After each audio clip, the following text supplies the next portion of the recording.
Fala pessoal, tudo beleza? Meu nome é Rodolfo Moreira e hoje a gente vai conhecer um pouquinho mais do projeto que a gente vai colocar no ar utilizando o conceito de serverless dentro da AWS. Então, no front-end, eu fiz um HTML, CSS, JavaScript básico. Ele basicamente tem um formulário e recebe alguns requests, tá? Aqui nesse projeto não estou preocupado, não me preocupei em si com a segurança, apesar de ser um item muito interessante ali para estudar e para sempre se preocupar. Então, as APIs, né, os acessos que a gente tem, eles estão abertos para que a gente tenha um fácil acesso aqui no projeto. A ideia mesmo é trazer o conceito de serverless. E no back-end eu estou utilizando o framework Laravel, que é um framework do PHP que permite que a gente trabalhe ali com a concepção das APIs. As APIs é quando a gente desenvolve toda a nossa regra de negócio com o back-end e a gente pode compartilhar por meio de rotas, né? Por meio de URLs em si. Então a gente utilizou ali o PHP para fazer isso, tá? Atualmente essa aplicação está local. Eu estou utilizando o macOS e o macOS ele tem basicamente o Apache já dentro, né? Ele também vem também com algumas instâncias ali do PHP, apesar da gente ter que atualizar. É muito importante, eu vou mostrar para vocês qual que é a versão que eu estou utilizando. Eu desenvolvi, aqui para a gente chegar no Apache dentro do macOS, a gente precisa vir lá no Macintosh, HD, a gente está em biblioteca, tem a pasta Web Server, aí depois Documents, e aqui está o Apache, né, o servidor. Basicamente é um servidor HTML, um servidor que permite que a gente faça essa distribuição, essa subida de ambiente. A gente já fez uma instalação de Apache no Linux aqui no YouTube. Aqui no macOS, como eu já falei, ele vem ativado. No Windows, às vezes você tem que ativar instalando a distribuição do Apache ou utilizando uma ferramenta chamada AMP ou XAMPP, para que você possa fazer essa disponibilização. Normalmente ali vai para o C2 pontos, XAMPP ou AMP, aí você acessa ali o repositório www ou repositório public, depende um pouquinho da linha de instalação. Vou deixar também aqui no link para quem quiser fazer essa instalação do Apache, né, no Windows em si, como que você pode encontrar. Vou tentar deixar tudo reunido aqui bonitinho. Bom, aqui está o front-end, né, do produto perto aqui, do que a gente fez, tudo bem? Então são duas páginas, o index.html e um produtos.html. Para acessar, basta eu utilizar aqui o 127.0.0.1, que é a disponibilização local, né, do Apache. Aí eu chamo o nome da pasta que eu estou desenvolvendo, né? Se você acessar uma página do HTML direto, por exemplo, em qualquer pasta que você tiver, você abrir o arquivo .html, ele vai redirecionar você para o seu navegador padrão, só que ele não vai ter algumas opções de servidor de distribuição. Então, por isso que é sempre legal utilizar o Apache ali, ou um servidor para que você possa distribuir e criar essa aplicação, né? Porque ele perde um pouquinho ali na comunicação com outras URLs, né? Por isso que a gente utiliza sempre o Apache, tá? Então esse daqui tem um logo básico e tem uma página de produtos, tá? Aqui ele não está executando porque o nosso servidor do PHP não está no ar. Quando a gente está utilizando o Laravel, a gente consegue subir basicamente uma disponibilização local através de comandos, tá? Aqui eu vou acessar a pasta onde, através do terminal, a gente tem muita utilização do terminal quando a gente está trabalhando com Laravel. Aqui eu estou no meu host do usuário, eu vou acessar os documentos, aqui é a pasta que eu criei, tá? Vou clicar aqui em criação de conteúdo, clicar não, né? Acessar. Aplicação serverless.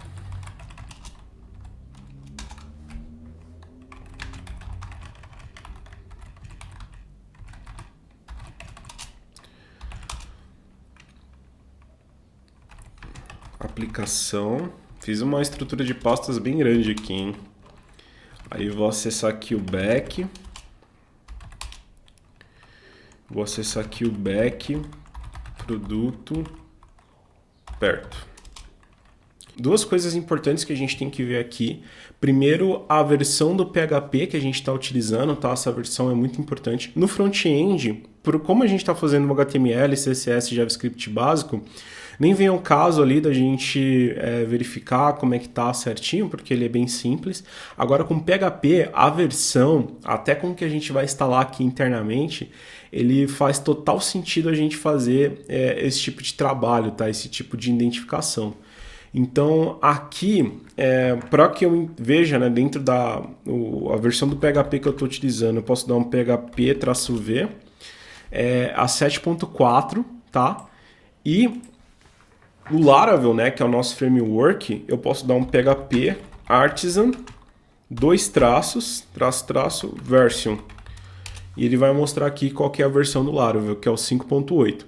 Então, vale muito a pena se atentar, tá? Se você vai reproduzir, é importante que você deixe aqui na mesma versão do PHP. Ele tem diferenças. Então, se você está utilizando o 7.1, talvez algum passo aqui não vai funcionar da mesma forma que deveria. Então, por isso que é importante se atentar sempre à versão. Quando você está falando de ambiente produtivo, e isso é para data science, para machine learning e para processos de sistemas normal, de desenvolvimento normal.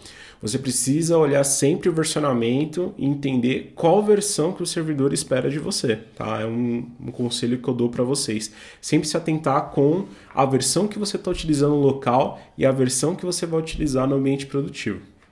E mais uma informação importante, pessoal, além de ter o PHP, né, ter a versão do PHP, eu vou deixar aqui todo o passo a passo de como fazer a atualização do PHP.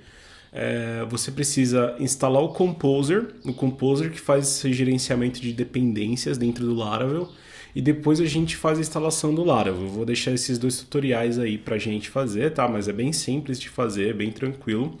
E depois ele permite, depois que fazer essas duas instalações, da gente utilizar o PHP Artisan, que é a parte do Laravel em si, e no nosso caso o server para startar o servidor, tá? Então a gente precisa aí desses dois requisitos aí, dessas duas premissas instaladas aí no nosso computador para conseguir rodar o Laravel.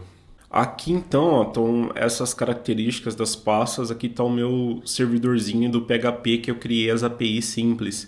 Tá? Basta eu clicar para colocar esse servidor no ar, PHP Artisan. Artisan é basicamente o artesão que fala ali dentro do framework Laravel, que nos dá bastante produtividade para criar alguns recursos dentro do framework. E se eu dar um server aqui, ele já deu aqui que dá o start, ele abriu esse dispositivo aqui, esse desenvolvimento, né, dentro do 127.0.0 também, no servidor local, só que na porta 8000. Né? Aqui, vou abrir para vocês, estou utilizando o Visual Studio Code, tá? Para o VS Code em si, para fazer esse desenvolvimento. Então, aqui o index é um HTML normal, vai estar aí para vocês tanto no Git, para vocês dar uma olhada, e até mesmo vou colocar ali um zip para quem não tiver o Git. Aqui nos produtos a mesma coisa. Eu fiz dois arquivos, né, utilizando o jQuery por meio do Ajax para a gente fazer a requisição da nossa API. Então aqui basicamente eu chamo uma API de produtos, tá? E essa API ele mostra todos os produtos que existem cadastrados dentro do meu banco de dados. Aqui, como eu ativei o servidor, ele já deveria aparecer, beleza, ele apareceu aqui cadastrado, né? Então uma coisa bem básica mesmo, só para salvar as imagens ali em uma parte de texto. E ele faz esse request, eu estou fazendo um looping aqui, só para que ele salve, né, e faça uma ingestão ali dentro do nosso IG, utilizando o JavaScript direto. E no submit, eu estou fazendo uma requisição também com Ajax, né? Ali eu estou fazendo um get. Quando a gente fala de API, tem toda essa estrutura, né? Get, post, delete e put. Delete para deletar, o put para a gente fazer uma edição, o get para a gente retornar das nossas APIs, retornar nossos dados, e o post para a gente fazer um envio, né? Um novo envio. Pessoal, deixa aí nos comentários se vocês quiserem que eu faça do zero toda essa estrutura, tanto no front-end quanto depois também no back-end do Laravel. Eu posso fazer aqui e disponibilizar para vocês, fazendo do zero, explicando esses conceitos um pouquinho mais a fundo, tá? Para quem tiver interesse. No Submit, então, estou fazendo um post, estou fazendo form data, da forma que ele chega ali nos resultados. Ele chama aqui os produtos para fazer basicamente a inserção. Não estou abrindo nenhum modal nem nada, tá bem simples mesmo, só para a gente ver essa funcionalidade. Bom, vamos olhar o back-end agora, que está em outra janela do meu VS Code. Deixa eu minimizar aqui. Beleza, esse aqui é basicamente a estrutura do Laravel, tá? Eu tenho as rotas aqui através do API.php dentro ali da minha parte de routes, onde eu faço essas rotas para disponibilizar, né, para que ele possa ter o acesso. E para cada rota tem um controller. Controller basicamente fica a nossa regra de negócio. E para cada controller aqui eu tenho a minha função. Né? Aqui tem alguns testes que eu executei. Normalmente, se vocês abrirem aí, não vai estar com esses testes aqui. Mas basicamente tem toda a diagramação. Tá? Dentro daqui do nosso repositório, a gente tem um arquivo env, que estão as principais configurações aqui também do Laravel, né? Tanto banco de dados, está tudo local aqui também. O Laravel, ele basicamente tem uma sequência de desenvolvimento de banco de dados, então eu tenho que desenvolver as migrations aqui, ou migrations, tá? Deixa eu abrir aqui para vocês, database, migrations, e eu basicamente vou estruturando aqui, esses aqui são criados direto, né? Mas basicamente eu vou estruturando aqui como que meu banco de dados vai ser. Então, se eu precisar fazer uma migração depois para um banco de dados definitivo, eu estou fazendo local, eu não preciso dar um import lá diretamente, a não ser um export e depois import no ambiente definitivo, a não ser que eu já tenha inserido dados importantes, né? Mas esse daqui ele tagueia a estrutura. Se eu precisar alterar alguma coluna, se eu precisar fazer alguma alteração no banco de dados, então a ideia da migration é basicamente essa, para a gente fazer um passo a passo aqui das alterações e das criações dentro do nosso banco de dados, tá? Então, eu vou até mostrar depois, quando a gente passar para o ambiente definitivo, como que a gente pode fazer essas alterações, tá? Como que a gente pode fazer essas edições. Beleza? Então tem bastante detalhe aqui, tem bastante detalhinho que a gente fez. Ele está salvando numa pasta. Aqui na controller eu tenho a função store. Ele cria basicamente ali, puxa uma classe do produto e cria esse novo produto e salva dentro da pasta que fica aqui dentro do Laravel, chamada storage. Eu pedi para que ele salvasse na pasta arquivos, então ele está salvando local, tá? Deixa eu abrir aqui para vocês. Aqui nos meus documentos, criação de conteúdo, aplicação serverless, aplicação back produto perto. Aqui tem o storage, ele vem para essa pasta, os arquivos de imagem, né? Dou aqui no app e aqui está em arquivos, tem todas as imagens aqui. Aqui eu tinha feito uns testes e excluí, mas tem todas as imagens aqui do nosso projeto, tá? Conforme a gente vai fazendo o upload. Então, para você que está acostumado ali e viu PHP ou viu Python de uma forma bem simples, quando a gente traz ali para um ambiente de framework, ele é bem organizado, ele serve para a gente criar uma aplicação grande mesmo, né? Então tem essa diferença. Mais uma vez, você quer que eu fale um pouquinho mais de Laravel aqui, que eu monte essa estrutura do zero e explique mais conceitos? Fala para mim aqui no comentário que eu faço, né? Não só com essa, mas com outras linguagens também. Eu já trabalhei com C#, trabalho com Python também, trabalhei levemente com Java. Então eu posso trazer aqui e apresentar para vocês sobre esses frameworks ali, mais um conteúdo mais pesado ali de programação mesmo, tá? Mas a ideia é entender basicamente aqui nesse vídeo qual que é o projeto que a gente está fazendo, qual que é a estrutura que a gente está fazendo, porque a gente vai precisar fazer algumas alterações dentro do fonte aqui dos projetos, como por exemplo aqui no Env, e fazer algumas características para fazer essa subida lá para o nosso cloud, para o nosso serverless. Então é legal a gente ter esse entendimento aqui, meio que básico sobre as bases que a gente pode utilizar, beleza? Então, esse foi mais um vídeo de composição, mais um vídeo introdutório. Na próxima aula a gente começa a botar a mão mesmo nos serviços, startar esses serviços para começar a subir, né? Fazer essa subida desse ambiente definitivo lá no serverless.